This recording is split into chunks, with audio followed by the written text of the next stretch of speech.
Hello, my name is Daniel, and this is the Engineering Success Podcast, episode 76. It's been a little minute since I recorded my last episode. Sorry, guys. I've been really busy at work. For good reasons, lots of fun things going on. I can't really complain. I like to be busy. I'd rather be busy than bored. But yeah, life's been a little bit busy. Let me give some shout outs real quick and then I'll get into the rest of the updates. Shout out to John Ott and Leroy Jenkins. Thank you both for your support of the podcast as top tier supporters. Your $10 a month donation gets you a shout out at the beginning of every episode of the podcast and helps me keep my website, engringsuccess.com, going, where you can email me at daniel@engringsuccess. Thank you, John and Leroy, for your continued support of the podcast. If you too would like to become a top tier supporter, there's some links in the show notes, or you can shoot me an email and I'll connect you. Life is good here in Charlotte. Again, busy, but the weather, it's a little hot today, but the weather is kind of getting into that beautiful fall time that we have here in Charlotte, and I am so grateful for. So a little warm today, but weather's good. Baby E is over 2 years old now. I don't know. I think they were two before the last episode, but yeah, 2 years old. And yeah, I can't really can't say too much other than that the life just keeps on getting better and better. It's definitely a really good time hanging out with the little one and watching them grow every day. All right, well, if you stumbled on this podcast for the first time, the Engineering Success Podcast is a career podcast where we talk about, we either talk to people that have achieved career milestones, like senior level professionals and people that have reached retirement, and ask about their journey to achieve those career milestones, or we do a mailbag episode where we talk about crazy things in the world of career searching, like LinkedIn. College questions, engineering, career questions, internship questions, all of the above. So, with that said, let's go into our first segment this week in LinkedIn Lunatics, a collection of crazy things that I have compiled from LinkedIn. All right. Sandwich leave. All right, this is a new one for me. Let's see what this is. Let's click into it. Understanding the sandwich leave policy. Ever heard of sandwich leave? It's not about food. It's an HR leave policy used by many organizations. What it means, if your leave days are on either side of a weekly off or holiday, those in-between days are also counted as leave. Example, leave on Friday, weekend leave on Monday, total leave counted 4 days. Why it's used: to ensure fair leave management, to discourage extended breaks during a minimal leave, and to maintain work continuity. Note, exceptions may apply for official duty or medical emergencies subject to HR approval. Have you ever experienced the sandwich leave rule at work? Did you find it fair or restrictive? / #HR, # leave policy, # sandwich leave, # work culture, # HR management, # employee engagement. Jesus. No, I haven't experienced that at work, and thank goodness. I think that if I was interviewing for a company and they said that was their leave policy, then I would leave the interview and not consider working for them. That is ridiculous. Let me know if you, in any professional setting, have ever experienced an arrangement like this. I've never. It sounds absolutely ridiculous. And if you are an HR professional and you're considering pitching this genius idea to your management, don't. In fact, this is kind of the exact opposite of the way that I encourage people to manage their PTO. We have limited PTO, but we want our employees actually to take as much time away as possible.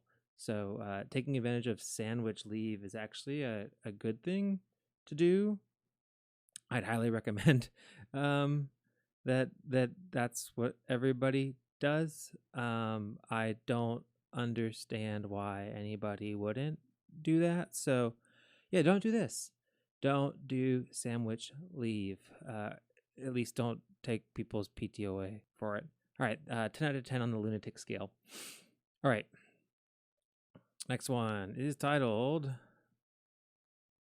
I won't hire a great candidate because of pronouns. All right. And he goes on to say, ooh, that's not good.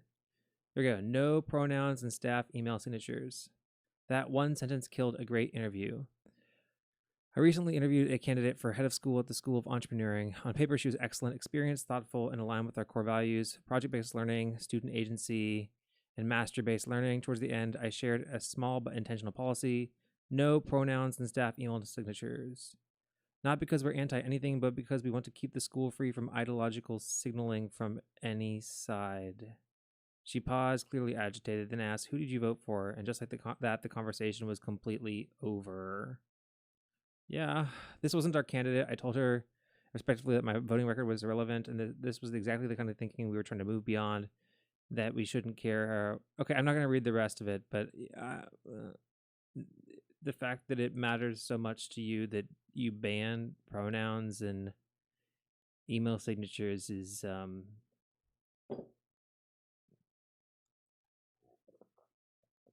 you want to keep the school free from ideological signaling. There's no real ideology behind including your pronoun and your signature for your emails.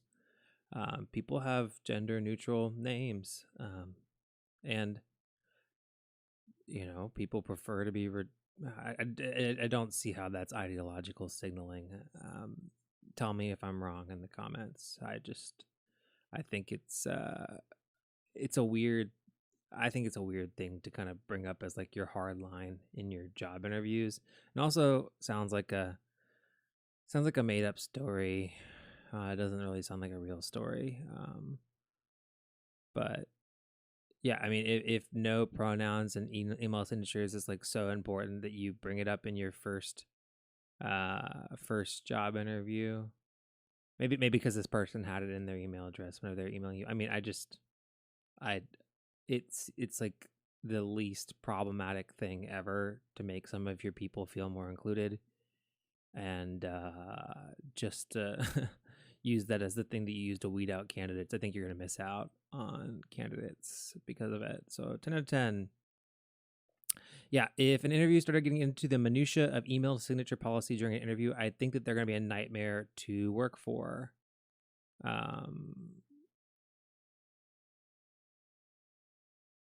Yeah, it just sounds made up. Like this guy really wants people to know that he doesn't allow email signatures, pronouns. It doesn't sound like a real story. Okay. Well, that was LinkedIn Lunatics. That was two crazy things on this week's of LinkedIn, and probably controversial enough that people will disagree with me in the comments. I just think it's not a big deal to allow signatures to have pronouns. I think it's pretty docile. But if pronouns upset you, then whatever. Okay. Let's go into questions about pursuing engineering in college and from kids that are in high school, college. All right. Next one is chemical engineering dangerous? Hi, I'm currently a high school student and plan to study chemical engineering. It sounds fun to me since I'm good at science and math and like chemistry very, very much. However, I've seen very many news talking about the incidents happened around the world on chemical engineers, such as explosions in the plant and poisoning in chemicals. They look so dangerous, I can't be sure anymore whether I'd want to go on to this industry. Do you think that I can still learn it or not? Thank you for your advices. Good question. I think that, I also had similar concerns whenever I came into the industry. I'd say that, we as an industry do a pretty good job, or historically have done a pretty good job of regulating the chemical facilities that that's those are all of those regulations that have been created, all of the safety policies that have been created in this industry are written in blood. People have died for much of the regulation that exists in our industry to keep these plants safe. So what I'd encourage you to do is maybe spend some time reading up on the regulations yourself, and also whenever you see things in the news about things getting quote unquote deregulated in the industry, which is a common thing here in the US right now. We're seeing a little bit more deregulation, which deregulation is not necessarily a bad thing. we sometimes we create a lot of regulation, and we don't necessarily phase out other regulation when we create new regulation. So it's always good to look at the regulations and reevaluate the appropriateness of different regulations. But what I do is if you're hearing stories in the news about incidents happening around the world, look at the country that you're planning to work in, do some research on those incidences that have happened, how recently they've happened, and what has been done to help mitigate those things moving forward. Do some research on those companies and what kind of changes that they've made. A lot of companies like that.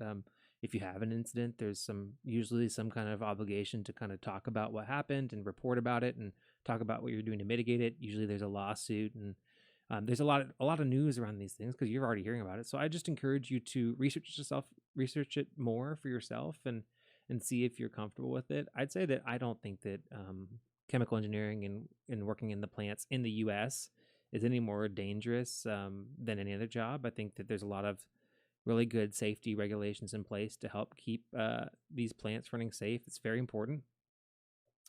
Safety is the most important thing in this industry. So, ask those questions whenever you're interviewing.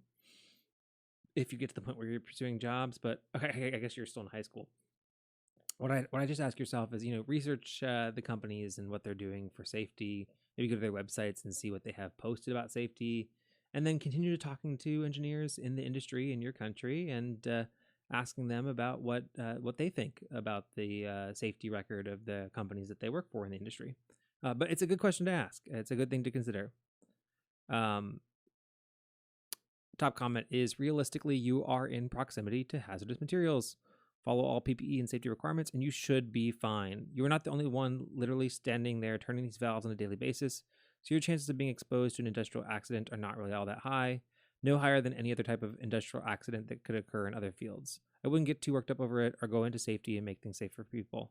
Yeah, that's kind of my take on this as well.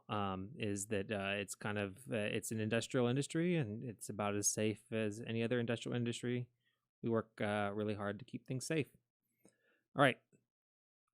Next one is it worth getting my MBA in arch/civil engineering? Hi, I'm currently a 20-year-old civil site engineering intern going into my junior year of college. I've been thinking about a lot about my future throughout this internship, and the idea of an MBA has come up. Me too. I had the same thoughts the summer after my junior year. I'm not the most technically proficient. Granted, I'm an intern, and I don't see myself wanting to become a CAD wizard. Well, most engineers aren't. However, I've noticed that one of my skills I excel at is people. I'm a great talker, and I find that I can explain difficult concepts relatively simply. Throughout this internship, I've also been a little bit more interested in the business side of engineering, more so than the technical part. And I feel that with an MBA, my ceiling is much higher. So my question to anyone who has considered it and gotten their MBA, was it worth it? Why? And to anyone who has considered it and decided not to go for it, why not? Do you regret not going for it at all? All right, so I was in the same boat. I was also considering getting one, and I haven't ruled it out yet, but I'm not Bailey, dude, chill. I'm not currently planning on getting one anytime soon, especially with the kiddo. Oh goodness.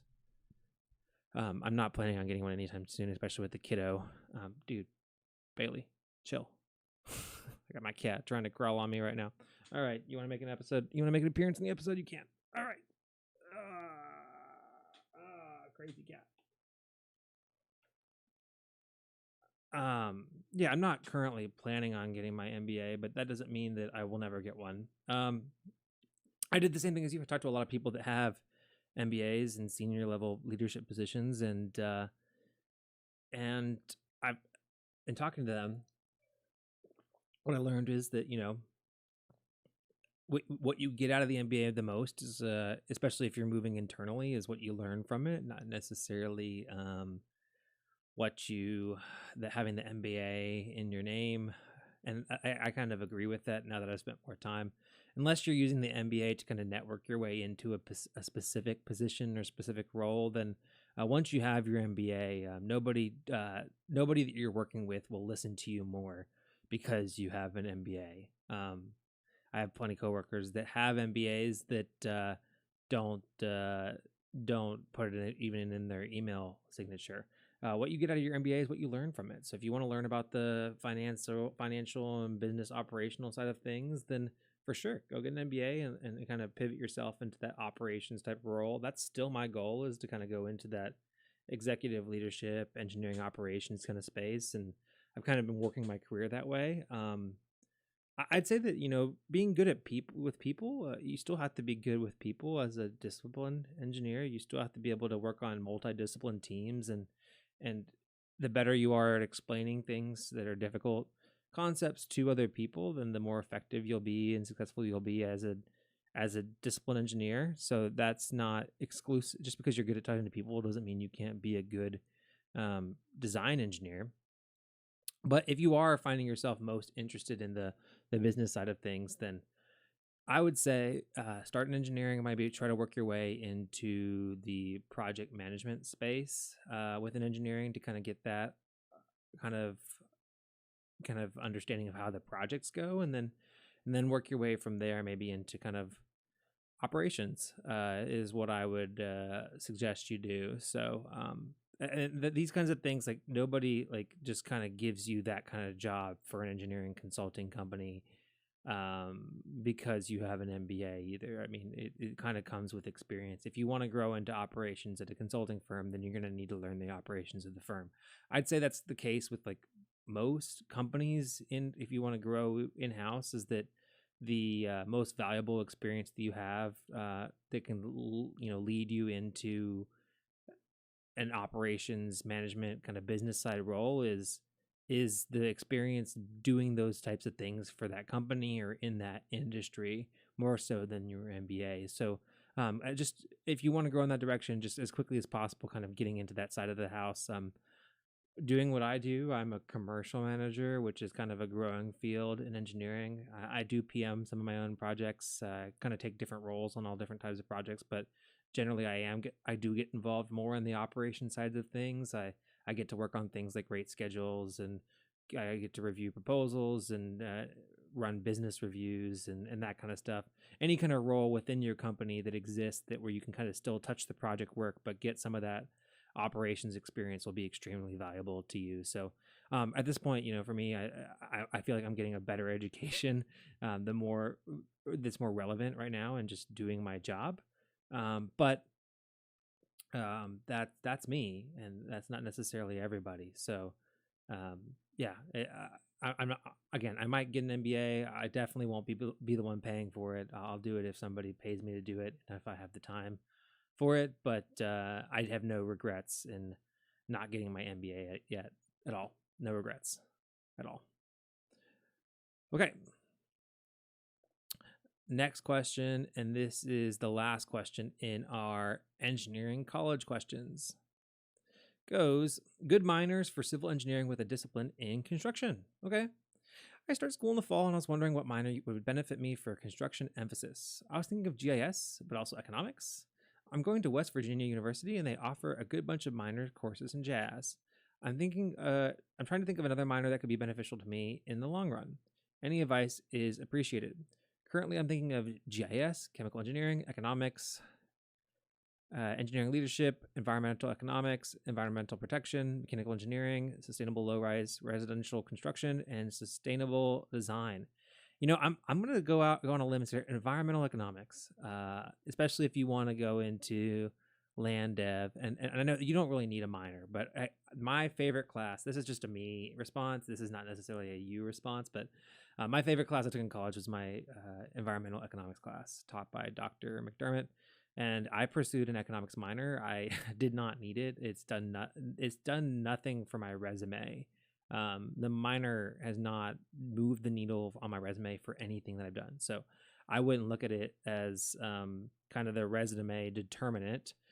Your minor, don't look at it like that. But again, same thing like the MBA. It's what you learn from it, and just kind of understanding the policy that goes into influencing how projects get developed in the U.S. is extremely relevant, and understanding the economics behind the capital investments that are happening has been just knowing that that's a moving feature, and having the interest and trying to understand it has served me well in my career. So I'd say environmental economics, because I mean GIS is cool, but if you don't do GIS, then I mean GIS. I think GIS is kind of the other one because you're a civil engineer. GIS would be good, but you're not necessarily going to do GIS. But understanding how the GIS stuff comes together is also super valuable. Any of those would be good. What I'd say is focus on just graduating on time. We all come into college with big aspirations, and we're all really really good students, and and we're traditionally used to just excelling academically. So we're like, oh yeah, load on all the academic things. What I'd say is that if you ever get to a point where you are maybe thinking of not doing a summer internship because you just want to maintain that minor and you have to take a couple summer classes to stay on schedule, or you're in a situation where you're just taking a tougher load than you have to just to squeeze in that minor, or you're working, you're not able to take a part-time internship during the school year because you need to get enough credit hours to get the minor, then I think you're doing it wrong. I think that your priority should be able to graduate with a civil engineering degree with internship experience in relevant and irrelevant fields. You can learn what you like and what you don't like.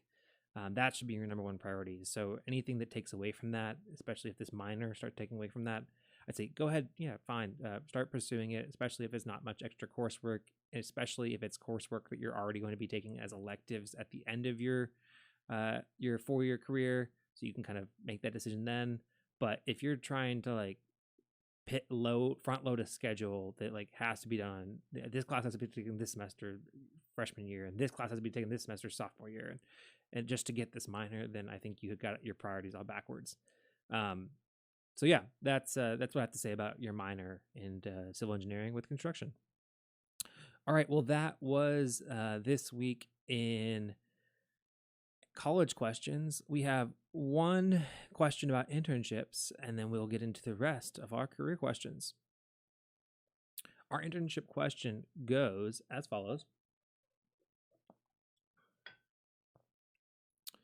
I didn't learn anything at my civil engineering office internship.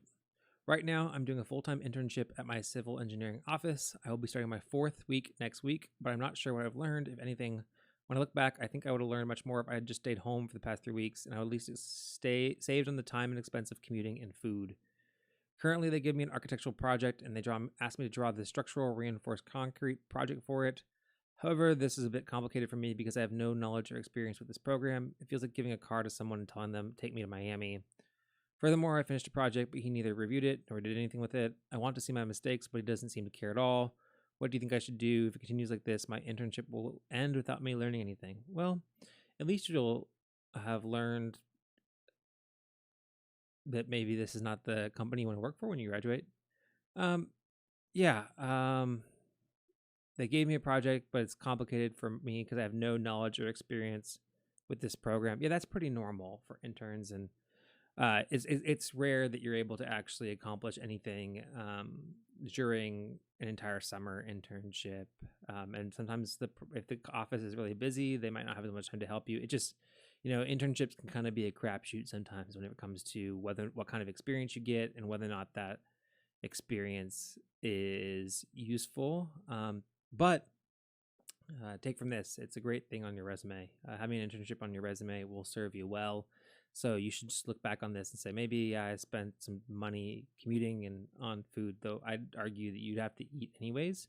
So I'm not sure how that's that big of an issue, but you do have to eat regardless. So I wouldn't say that's an extra expense. But you spent some money commuting, and now hopefully you got paid a little bit and have an internship on your resume, which should serve you well in your career. 3 weeks is not very long. Let's read the comments. 3 weeks isn't very long. They expect you to be slow, so don't worry about that. You get feedback on the drawings, but there's likely work your supervisor is needing to do along with it before you'll see anything. Yep. You're complaining about not learning anything, but when given a task drawing, the rebar you're saying is too complicated. This might sound a little harsh, but you got to learn how to do it, then do it. That's what engineers get paid for. Presumably, you can ask your supervisor to point you in the right direction. Next one, some reality checks. The engineer in charge of you has to go out of their way to give you work. You are not their top priority. It sucks sometimes, but because you want to give interns a valuable experience, but you can't. Second, the task you've been given is probably just an exercise and is not actually going to go in an actual plan set, report, etc. He's probably having you redo something that's been done already. It's still a valuable experience, and when they get around to reviewing it and giving you feedback, value it. Finally, finish out the internship and pad that resume for when you graduate. No, sitting at home for 3 weeks is not better. Agreed. Sitting at home for 3 weeks is not better than having an internship. That is a fact. All right. Well, that was college questions and internship questions. We're going to take a quick breather and come back with a long little round of career questions. All right. And we are back with some career questions and just like engineering industry questions. This will be fun. All right. This one's more of an engineering industry question. Do we underfund the project sector at a higher cost to taxpayers? I work in the public sector, and I'm often blown away at how much design consultants and contractors charge to do work we can do in-house. We are just understaffed. Why? Why pay a huge markup year after year rather than just hire a few more engineers and maintenance staff? I'm guessing we'd save money in the long run and build more institutional knowledge this way.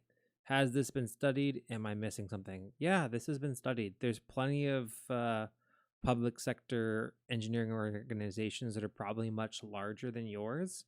And I'm not necessarily saying that yours has done the math correctly, but it costs a lot of money to maintain a large staff of in-house engineers. The reason why you pay consultants is because you don't have to pay for their overhead and of maintaining that large staff and training and developing that large staff and paying them whenever you don't have work. I'm guessing that somebody's done the math at some point in time and has determined that it's more cost effective for you to pay more dollars per hour for the hours that you use these consultants, especially whenever you to get the experience and expertise that you get from these consultants. Plenty of large engineering organizations do a lot of their own engineering in-house. I'd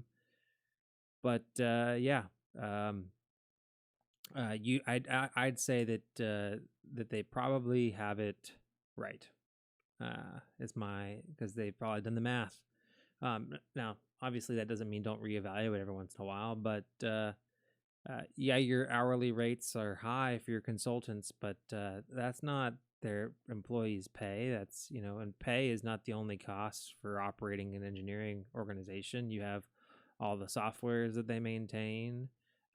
Again, all the subject matter expertise and engineering development that they do of the young engineers. The ability to handle all kinds of different projects that you have to deal with as a public sector organization. Just maintaining the level of expertise needed, I think you'd find very expensive, much more expensive than you anticipate. But yeah, the public sees public sector employees as too expensive with generous benefits. They see consultants as cheaper options, even though the contracts are just, if not more expensive to the taxpayer than just hiring staff to do it. It's mostly a public image lobbying thing.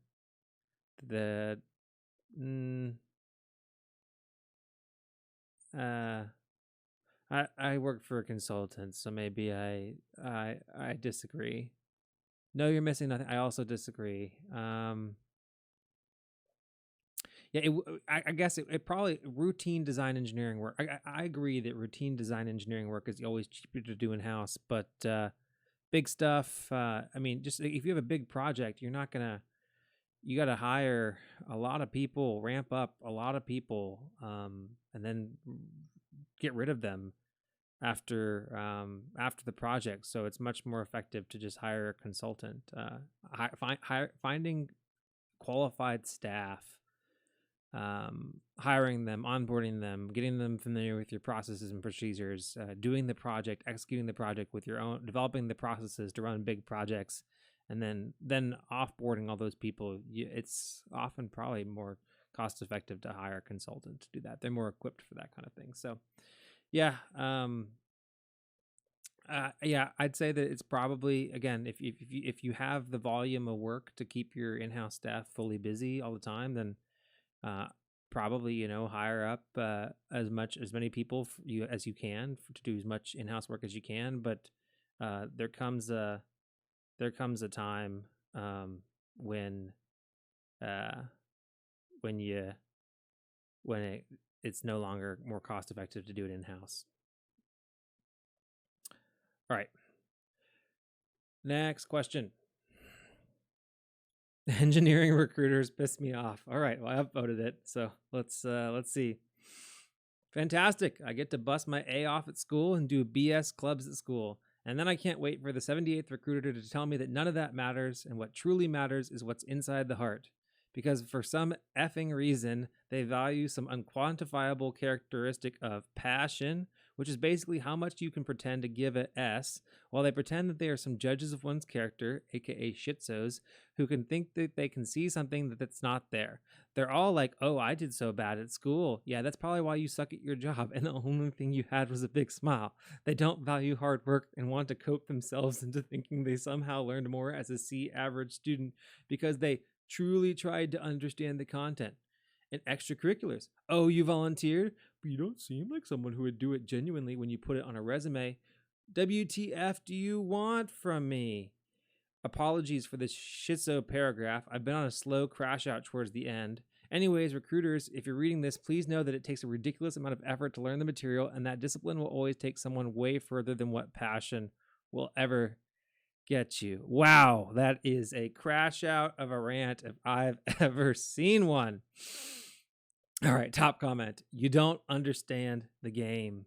Passion means someone's going to work 20 hours extra per week on the same salary. Passion means someone will be okay with not getting a raise or being promoted and will want to be loyal to the company because they're passionate about the work. Passion means when layoffs come around, you're going to be willing to do your job and your coworker's job after they're gone. This guy understands passion better than I do. Wow. Okay, we're all crashing out here on r/engineering students. And then you need to be passionate about fooling recruiters. Fight with fire. All right. Second best comment. This is good. All a diploma does is allow you to be qualified to apply for the job, just like the thousands of other new graduates and other engineers which could have applied. Getting that first job is hard. The only thing I found that matters is having internships during college. Yep. And then the next top comment, I believe, is me. Thousands of engineering students graduate with engineering degrees every year. Yes, it's hard, but plenty of people do it. You've got to give me some reason to believe you'd fit into the culture of my company and see what value in what we do at a bare minimum for me to want to consider hiring you. This is the safe place to crash out, but obviously don't do this in an interview, lol. I'd like you to learn the golden rule. The person with the gold makes the rules. Like it or not, you do not dictate what employers are looking for in interviews and candidates. They're the ones looking for a person to pay to fill a job, and they're the ones with the money. You need the job and the money. Sure, vent about the process, but learn how to play the game or spend your career sitting on the bench. Yeah. I mean, if it's obvious, I mean, you obviously know that the recruiter wants to understand what you're passionate about and how it aligns with what their company does. So come up with an answer. It's that simple. Play the game. Research the company. Research what they do. Understand what they do. Find something about it that's interesting to you. Find something about the role that's interesting to you. Make it so that the recruiter can understand why you are not only educated enough, but the best fit for that role in their views. They can pass you on to the hiring manager and play the game. Because if you don't play the game, you'll be stuck on the bench. Yeah, that's so yeah, engineering recruiters don't piss me off though. The ones that call me and just like try to get all my info and then put it into like a so they can put it into like a system because they said that they have a position for me and then there's not actually a position. Those people that want to take like 30 minutes of my time on a random day because they quote unquote have something that's just so great. Those people are annoying. I don't respond to those people. I don't take their calls because they're a waste of time. But yeah. Ooh, we have our first deleted question. All right. Next one. Senior project control specialist without education. I have a friend who's been working as a senior project control specialist for this O&G company, but has no education, 7 years of experience, making 6 figures. It just made me think that there's people out there with an engineering degree that can't even find a job. I feel like it's a slap in the face for those who do get an engineering degree. How far up the ladder can just experience take someone like my friend, or would they eventually need to go back and get their THERE education? Well, first of all, you need to get your education on how to spell. Sick burn.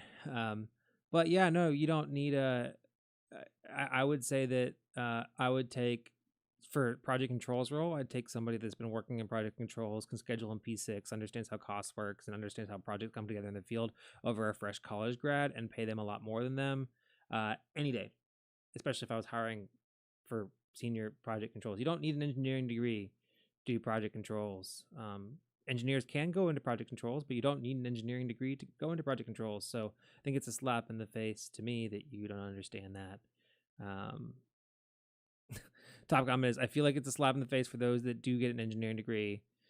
Their success has nothing to do with you or any of us. It's much harder for them to prove that they have the skills that someone with a degree that they have pulled it off. Just be proud of them. And I'm going to add, they're your friend. Last piece to answer your question, it's very company dependent. I've been at some that are very serious about the required qualifications. Others are more lax. Again, engineering degree is not required to work in project controls. I don't understand what these people are getting on about. Yeah, here's my comment. I think the only slap in the face here is your personal entitlement and attitude towards people who have taken a different career path than you. Learn how to appreciate and value the knowledge of experience of others, or you will fail. Wait until OP finds out how much master schedulers make. Don't need a degree for that either. Likely more than OP ever will make with this attitude. Field to planner to project controls. Scheduling is a viable career path. Welcome to the industry. Yeah. I would say you don't need an engineering degree to work in project controls. And I know a lot of us engineers work with people in project controls. Don't judge people for their educational background. Work with people that are experienced, trust them for their competency, and don't treat people that you work with as inferior because they don't have an engineering degree. Because you're going to work with a lot of people that don't have engineering degrees in this career space. A lot of them, a lot more than you'll anticipate. Next question is,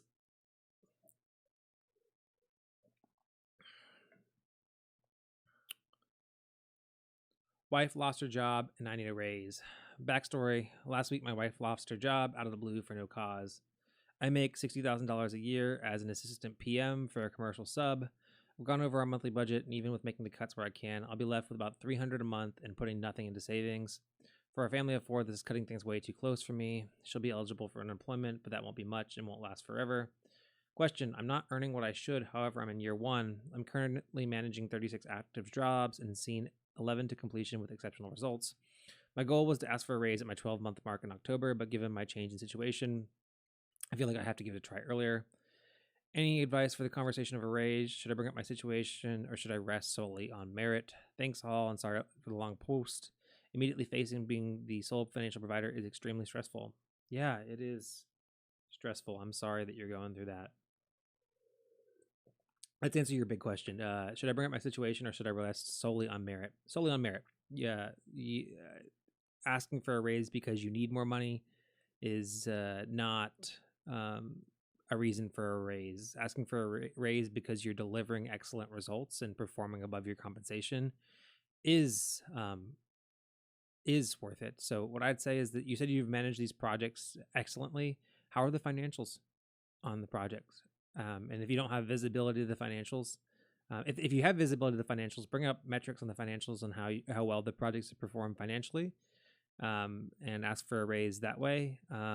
Definitely don't just wait for the 12-month mark. I mean, again, time and obviously time is like time-based raises are raises you get to keep up with inflation. And then asking for a raise for a change in your personal situation is not a reason for a raise. So how do you get those out of schedule bumps? You get those out of schedule bumps by demonstrating your value. So pull up the metrics on your project. Talk about how well you're delivering. Say, hey, I understand that it's my first year and you hire people at a lower salary and to see if they're working out. But look at me, I am working out. I'm working out very well. I am killing it. Here is all the value financially I'm bringing. I think that there's room to compensate me more. I'm managing all these projects. I'm performing at this level, and even you can even go online and look at what the average pay for somebody in your position is in your industry. That's a good thing to look at. Yeah, I agree that managing 36 projects is probably a lot more work than I'd expect from somebody making $60,000 a year. And you've seen 11 to completion with exceptional results. I'd focus on those results, present them to your management, and have a number in mind. And that number can't be tied towards what you need. Though what you could say is you could look at again averages and cost of living in your area. Is your position keeping up with cost of living in your area? But again, not your personal situation and not time bound. So that's what I'd say. Let's see the top comment. I think I'd ask on 2 grounds: your performance and inflation. Yeah, I guess you could do that. But I'd say inflation is a minefield. Yep. I would focus on the going rate for what your position is, how you're meeting expectations or exceeding expectations, tie it to your performance. And also, the other thing I'd say is that start looking for another job. You have some great experience under your belt. I know it's been not that much time, but you've only been there for a year. It sounds like they're paying you less than what the market pays that position. And if they're going to continue to, if you get from this conversation with them that they're going to continue to try to pay you as little as possible, then you want to work for a company that pays market wages. So start looking as well. All right. Next question is road to 150,000. Hi, I'm a student studying civil engineering. Reading this sub makes me question if I should have been more ambitious in the career path I chose. It's not all about money for me, but I do want a lifestyle where I can help my family and not worry about money and afford to travel. Is it possible to make $150,000 or more in this field after 5 or 6 years? I'm willing to put in hard work. Just curious if anyone has been able to achieve this or if I picked a career with too low of a ceiling for what I want. MCOL. Well, first of all, making $150,000 a year, you're still going to have to be conscious about money and reasonable about travel. So I don't know. I'm not sure 150K is the right number. But yeah, it's possible to make 150K or more in this field after 5 or 6 years. I almost did it at 4 years, but that included compensation for cost of living. I was working out on a construction site and getting paid in per diem for a housing allowance. So I was getting that. But yeah, it's possible. I'd just say, work in the field, be a mercenary, work for EPC firms, live in the middle of nowhere, be willing to travel and move all the time on projects, and live in a trailer, get some get that you drag from place to place, work extended overtime, and get yourself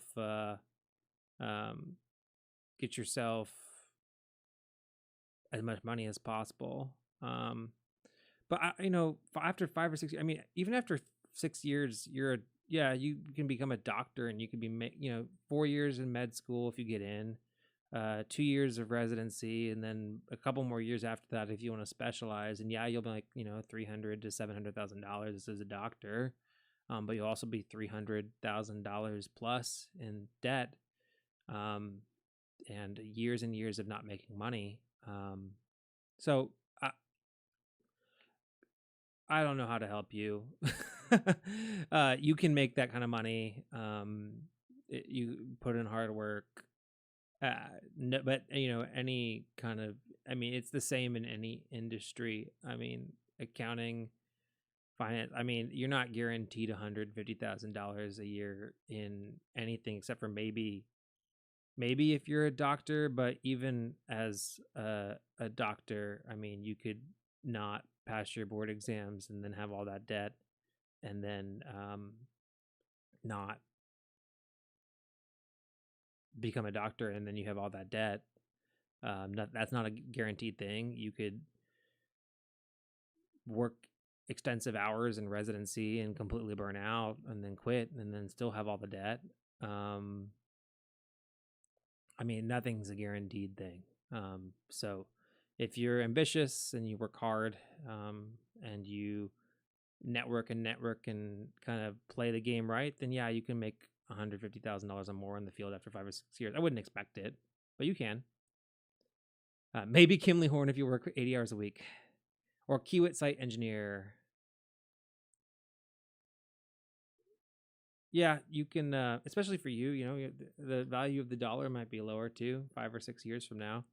Yeah, I'll say yes, you can make it. It's pretty reasonable, especially if you work for an EPC firm or work for a company that allows overtime or travel extensively. I think you can make it. All right. Next question, and I'm going to make this my last question. Let's see. All right, here we go. What is even the point of salaried positions these days? I mean, I'm pretty much expected to hit 40 hours every week with my 8 to 5 schedule. If I have to take a half day or some time off, I'm expected to use my PTO. Emergency time off is just that, an emergency, and probably happens once a year, if that. But as far as working over 40 hours is pretty much a guarantee most weeks, even if it's only 1 or 2 hours. So it seems to me that salary is not a benefit to employees, but mainly to employers.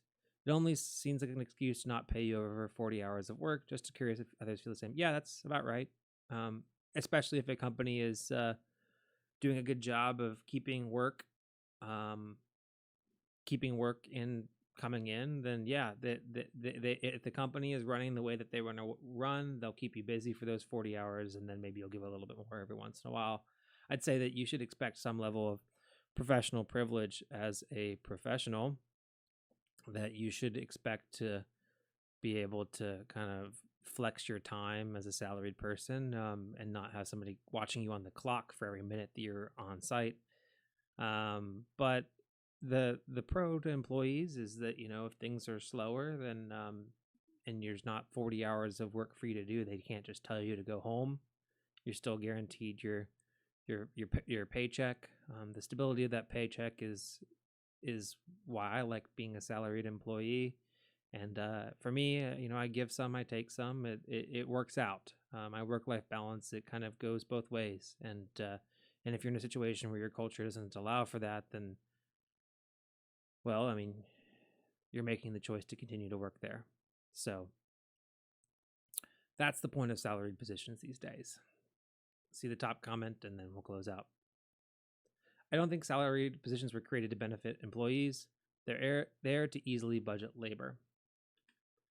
And as I said, somebody else said that it's a protection for underemployment. Yep. All right, guys. Well, thank you so much for this episode, listening to this episode of Engineering Success. If you enjoyed it, make sure to share it, like, subscribe. It's all free for you to do. Really appreciate your support, and I'll catch you in the next one. Peace. I'm miscommunicating. I just made a pilot, then they threw me on the stations. Now I'm not complaining. My thoughts get complicated, I cannot explain in lameness. Never losing focus because I ain't chasing payments. Still playing in the basement while I'm working on arrangements. They heard the kid in 50 countries, thank God that's amazing. But I'd rather thank Spotify, they put me on the station.